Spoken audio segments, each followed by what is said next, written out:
Family, so we're reading the ancient Mayan text called the Popol Vuh, which is kind of like their Bible. Most of their works were destroyed by Spain, and the Catholic Church, basically.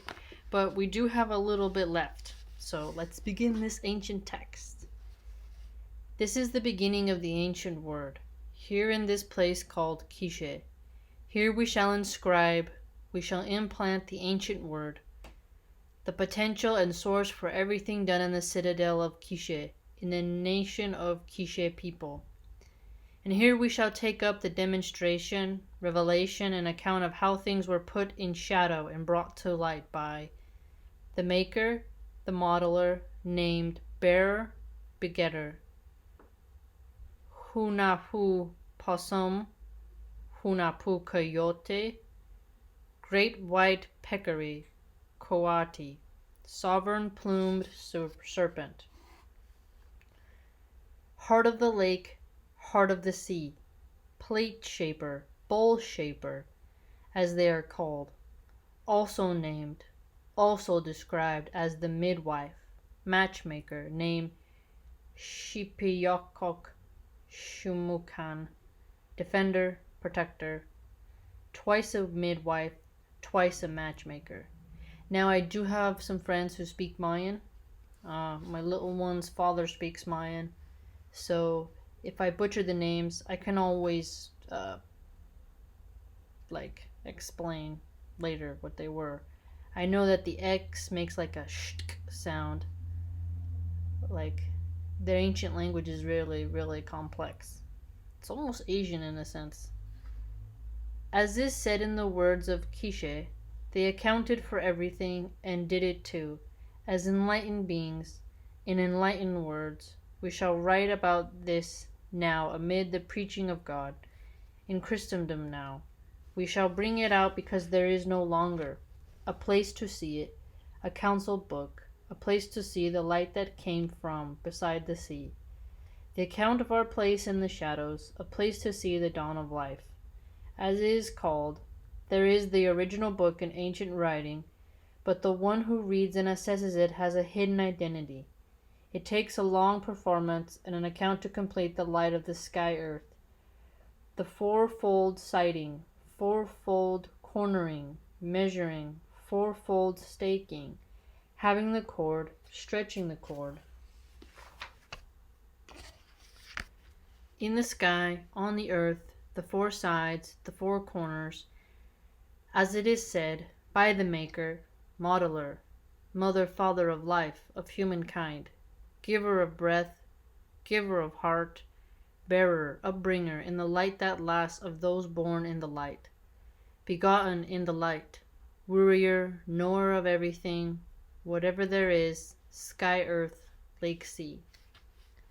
This is the account, here it is. Now it still ripples, now it still murmurs, ripples, it still sighs, still hums, and it is empty under the sky. Here follow the first words, the first eloquence. There is not yet one person, one animal, bird, fish, crab, tree, rock, hollow, canyon, meadow, forest.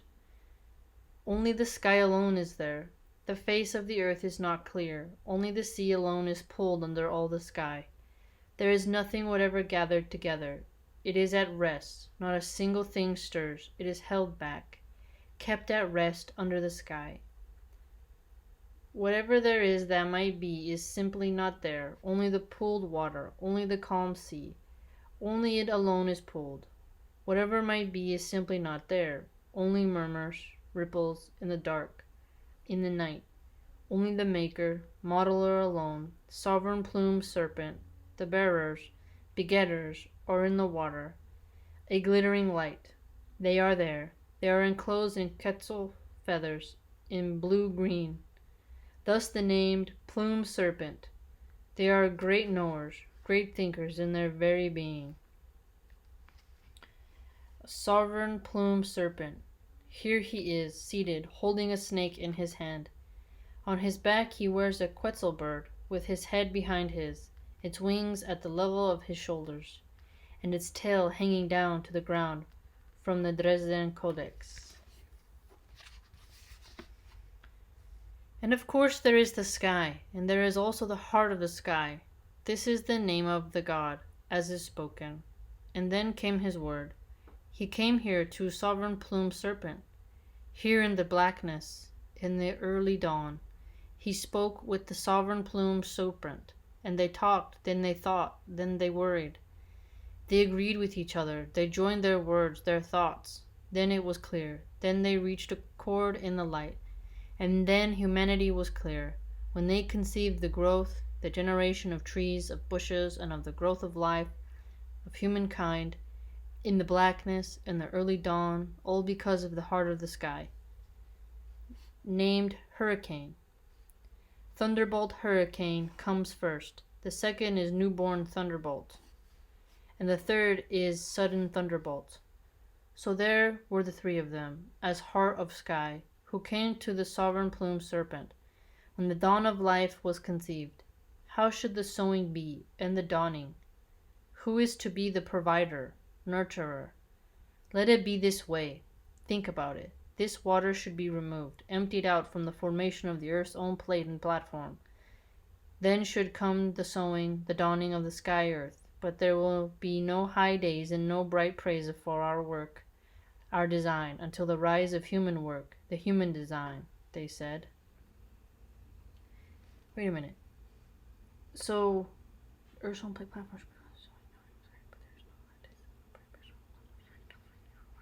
Okay, so is this saying that like the heart of the sky, the three hearts of the Thunderbolt Hurricane, the newborn Thunderbolt, sudden Thunderbolt, came to the plumed serpent and said that there won't be praise for their work on earth until the rise of human work comes to fruition. That's interesting. And then the earth arose because of them. It was simply their word that brought it forth. For the forming of the earth, they said, Earth. It arose suddenly, just like a cloud, like a mist now forming, unfolding. The heart of the sky named Hurricane. Here he peers out from amongst the swirls of smoke and flame, or clouds and lightning, that come from the obsidian mirror on his own forehead, from a late classic vase from the lowlands. And it has like a picture. See it? Very cool. Obsidian on his forehead as a mirror. Isn't that cool? Okay, look. Thunderbolt, a lowland Mayachak or Thunderbolt god, holding a lightning strike axe in his left hand and on a representation of the sound of thunder in his right, from the Dresden Codex. There you go, family. I'll hold that up right there. Isn't that cool? Wow, so it's like there's a lot of like when you read the ancient Sumerian texts, and when you read this text and certain Native American texts, the pause, you speak, pause, speak, pause. The rhythm is very similar. It's very fascinating. It's like there's like a rhythm to it. I mean, all sentence structure has flow, but this is very distinct. What do you think so far, family?